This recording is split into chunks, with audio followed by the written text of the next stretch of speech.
When I was a freshman in high school, I dreaded going to school. It wasn't so much that I was picked on. I mean, sure, there was that too, but it wasn't too bad. Other kids had it worse. No, I just hated leaving the comfort of my room. I was antisocial and struggled with my grades.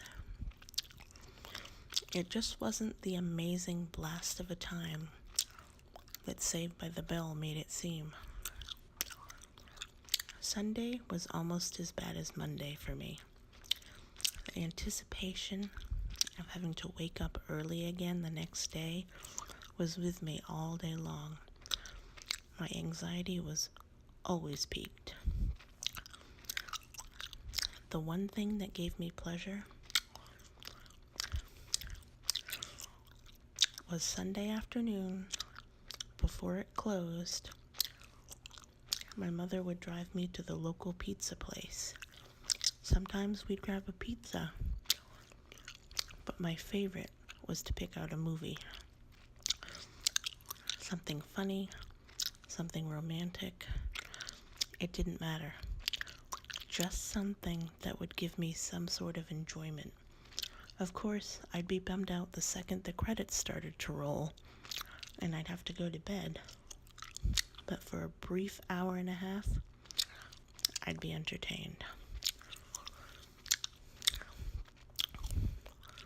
Walking into this small pizza shop always made me happy. The smell of pizza, and at the time, a ton of VHS tapes to rent. There was even a wall of comic books. Because in the early 90s, places that sold comic books were everywhere. Donald, the man who ran the place, knew my parents, and he'd always chit-chat with my mother as I browsed the movie titles. I always looked for a cover that stood out. Sometimes my mom would get annoyed with how long it took me to pick something out, but I wanted to make sure I found the right title.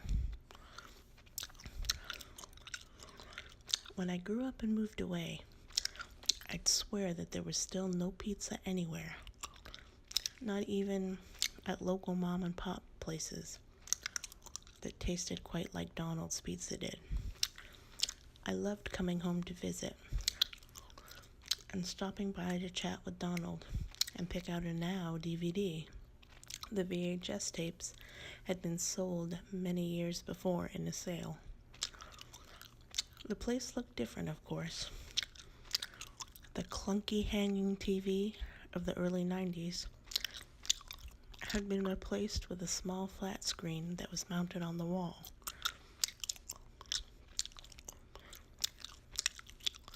There was now a leather sofa to sit and watch the TV as you waited for your pizza. Comic books were long gone. The place still dripped of nostalgia, though. And I always wanted to tell Donald how much the shop had meant to me and how he and his shop had got me through some anxiety when I was in high school, but I was too embarrassed. The last time I was visiting my parents, it was a Monday night. It was a few days after New Year's Eve. I told my parents I'd run to Donald's and get a pizza. When I got there, Donald was unusually quiet. He was working all by himself. I asked him where his assistant was, and he said that they had called in sick, so he was doing everything himself, but was planning on closing up in an hour. Just in time, then, I said, and gave him our pizza order. He wasn't his chit-chatty self. He disappeared out back for a few minutes. I looked around and was brought back to the 90s and those old feelings again. A few minutes later, he came back around the corner, sweating profusely, and explained the oven didn't seem to be working anymore and that he'd have to close now. I was bummed but understood. I said my goodbyes and headed home. The next day at around noontime, I started scrolling through my Facebook feed and saw posts from earlier in the day asking if anyone knew why there was an ambulance at the pizza shop that morning. The gossip mill had a variety of different reasons,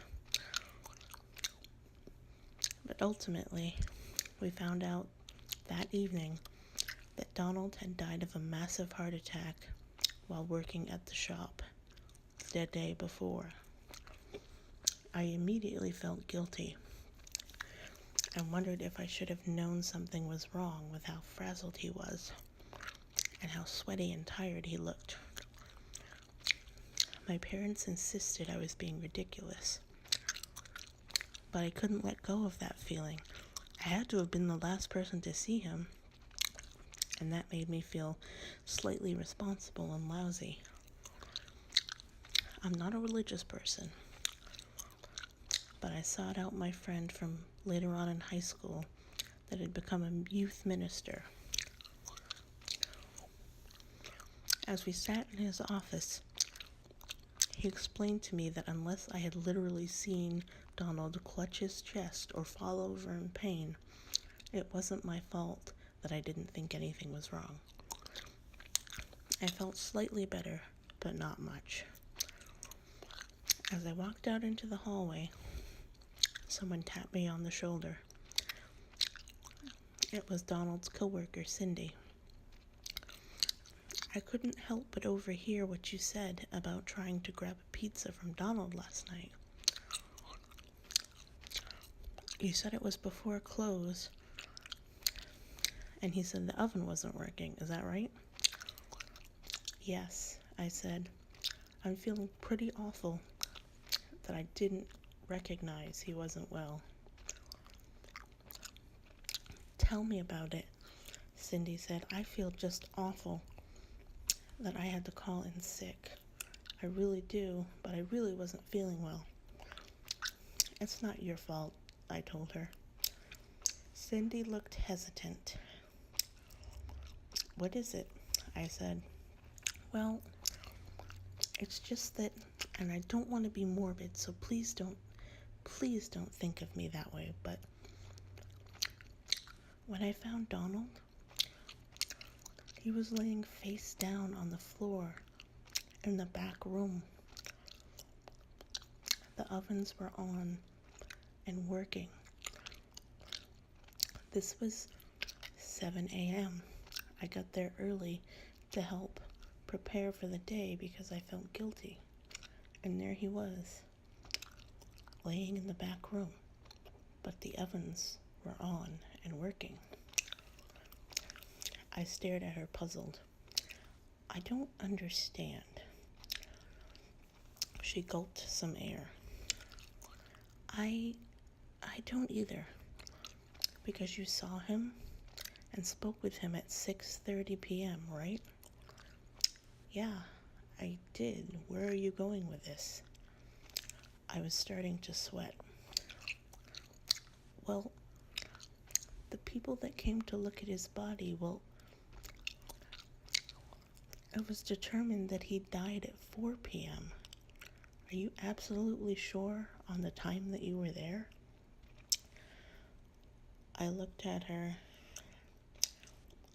stared her dead in the face. Positive, I said. We both stared at each other, chills running down our spines. I had been in the store, not only with Donald's body, but apparently his ghost. They closed up the shop, and eventually it was sold to a new owner and turned into something different. I'm still not positive if Cindy truly believed me, but I know what I saw.